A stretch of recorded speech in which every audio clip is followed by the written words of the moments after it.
अस्सलाम वालेकुम, welcome to Harvard academy. Dear viewers, हमारी लेक्चर सीरीज़ चल रही थी सिविल सर्वेंट्स एक्ट 1973 के मुतालिक। तो उसमें मेंशन भी था सुपरवाइज़र का ये सिलेबस है।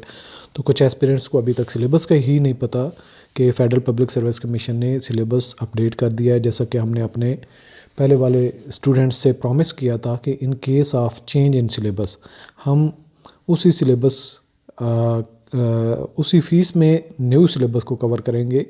तो जो हमारे ऑलरेडी एस्पिरेंट्स हैं जो रजिस्टर्ड हैं सुपरवाइज़र के कोर्स में, तो उनको भी अपडेट किया जाता है कि समटाइम थोड़े स्टूडेंट लेज़ी हो जाते हैं। तो आपके जनरल रिक्रूटमेंट के फ़ेज़ एक तो करंट चल रही है, इसके बाद आने वाली जो फ़ेज़ है जो मोस्ट प्रोबेबली तकरीबन फरवरी के एंड मार्च के शुरू में आपके टेस्ट कंडक्ट होंगे।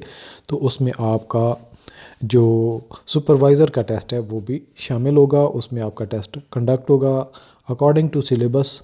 आपका सिलेबस काफ़ी लेंथी भी है, टिपिकल भी है, तो आपके लिए टाइम इतना ज़्यादा नहीं है और डेफिनेटली एक अट्रैक्टिव जॉब है। फेडरल बोर्ड ऑफ रेवेन्यू की ये जॉब है, तो इसमें कंपटीशन भी ज़्यादा होता है। तो जो हमारे registered student already course cover कर रहे थे पहले वाला, हम उसको रिवाइज़ कर रहे हैं जो फेडरल पब्लिक सर्विस कमीशन ने अनाउंस किया है।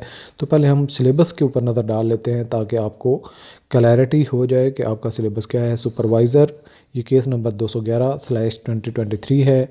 Supervisor national nuclear detection architecture NNDA revenue division federal board of revenue. और इसमें जो क्वालिफ़िकेशन रिक्वायर्ड थी सेकंड क्लास और ग्रेड C मास्टर और bachelors 4 year duration degree in the business administration, commerce, economics, statistics, information technology, computer science और LLB और equivalent qualified from university recognised by HEC। ये requirement थी education के हवाले से। और पेपर के 2 पोर्शन होंगे। पेपर एक इंग्लिश का पोर्शन जो कि 20 मार्क्स होता है ग्रेड 16 के लिए। और इसमें जो अजीब सी एक सिचुएशन हुई है कि ग्रेड 16 की जॉब है लेकिन इसमें वोकेबलरी भी ऐड की गई है। सो प्रोफेशनल पार्ट जो है वो 80 मार्क्स का होगा। और इसमें इंग्लिश के पार्ट को देखें, वोकेबलरी है, ग्रामर यूसेज है और सेंटेंस स्ट्रक्चर जो है। इसके अलावा आपके जो प्रिंसिपल ऑफ मैनेजमेंट, ये आपको प्रोफेशनल पार्ट में है। ह्यूमन रिसोर्स मैनेजमेंट का सब्जेक्ट इसमें ऐड किया गया है। फिनेंशियल मैनेजमेंट का सिलेबस ऐड किया गया है। मैनेजमेंट इंफॉर्मेशन सिस्टम ऐड किया गया है। इसके अलावा civil servants act 1973 and rule made thereunder, ये बहुत टिपिकल और एडवांस लेवल का है जो कि सोप के एग्ज़ाम में CSPs को सिखाया जाता है। एडमिनिस्ट्रेशन के लिए ये कोर्सेज ज़रूरी होते हैं, लेकिन ये कि आपके सिलेबस में डाल दिया गया है। तो चूँकि आपने ये इनको गो थ्रू नहीं किया होगा, तो इसको हम छोटे छोटे लेक्चर्स की फॉर्म में बहुत कम्प्रीहेंसिवली कोर्स को लेके चल रहे हैं। तो आप इसको फर्दर डिले ना करें, क्योंकि at the end of the time ये सारी चीज़ें आपको याद रखना बहुत मुश्किल हो जाएंगी, क्योंकि ये टिपिकल चीज़ें हैं, प्रैक्टिकल चीज़ें हैं और इनमें से बहुत बारीक बीनी से क्वेश्चन जो है वो बनते हैं जो कि आपका सही तरीके से उसमें नॉलेज होगा तो आप उसको कवर कर सकेंगे। इसके अलावा civil servant appointment, promotion and transfer rules 1973 इसमें ऐड किए गए। सो इस हवाले से आप अपने आप को भरपूर तैयार करें और इंशाल्लाह हमारे एंड पे जो बात रहेगी वो हम सिलेबस को इन टाइम कवर कर लेंगे और आपको बताते चलें कि चूँकि सिलेबस चेंज हुआ है, इस हवाले से हम न्यू बैच स्टार्ट करने जा रहे हैं। बैच सेकंड है और इसकी रजिस्ट्रेशन भी ओपन है।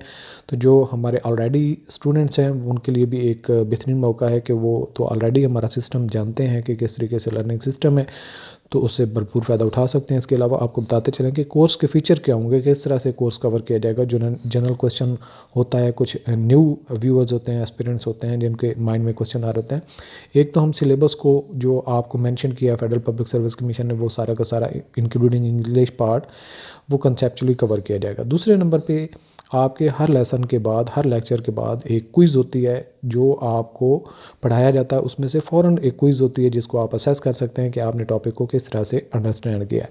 इसके अलावा टॉपिक वाइज टेस्ट जो सिलेबस में से हम at the end of the course conduct करेंगे। इसके अलावा मॉक टेस्ट कंडक्ट करेंगे और जितने भी कंटेंट्स होंगे वो हमारी वेबसाइट www.harvardacademy.com, जहाँ पे आप रजिस्टर्ड होकर कोर्स को एक्सेस करेंगे, वहाँ पे अवेलेबल रहता है और किसी भी टाइम एक्सेस हो सकता है। इसके अलावा जो फुल टाइम स्टूडेंट हैं, जॉब होल्डर्स हैं, उनके पास एक्चुअली एक स्पेसिफिक टाइम में ऑनलाइन आने का टाइम नहीं होता या किसी कोचिंग क्लास ज्वाइन करने का टाइम नहीं होता, तो उनके लिए ये बेहतरीन प्लेटफॉर्म है।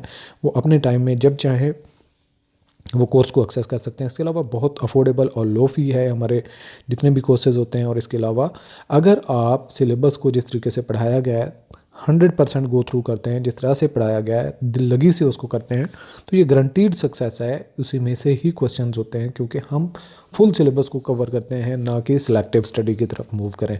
सो सक्सेस श्योरिटी के लिए आपको बताते चलें कि फेडरल पब्लिक सर्विस कमीशन या पंजाब पब्लिक सर्विस कमीशन, इसमें आप सिलेक्टिव स्टडी के साथ कभी भी compete नहीं कर सकते जब तक आप एक सब्जेक्ट के ईच एंड एवरी पार्ट को अहमियत नहीं देते। और हर पार्ट, हर नंबर आपके लिए इंपॉर्टेंट होता है, क्योंकि पूरे पाकिस्तान से जितने भी टैलेंटेड लोग होते हैं उन्होंने डिग्री हासिल की होती है मास्टर लेवल की, और फिर जब FPSC की भी एक तगोदो होती है, वेट करना और एग्ज़ाम की तैयारी करना, फिर टाइम भी सफिशेंट होता है। तो जो आए होते हैं उनके लिए कम्पीट करना इतना आसान नहीं होता, क्योंकि एक अच्छे कैलिबर के लोग होते हैं जो फेडरल पब्लिक सर्विस कमीशन का नॉलेज रखते हुए एग्ज़ाम में अपियर होते हैं, और डेफिनेटली जो तैयारी के साथ आए होते हैं उनके साथ compete करना और भी फिर एक चैलेंज होता है।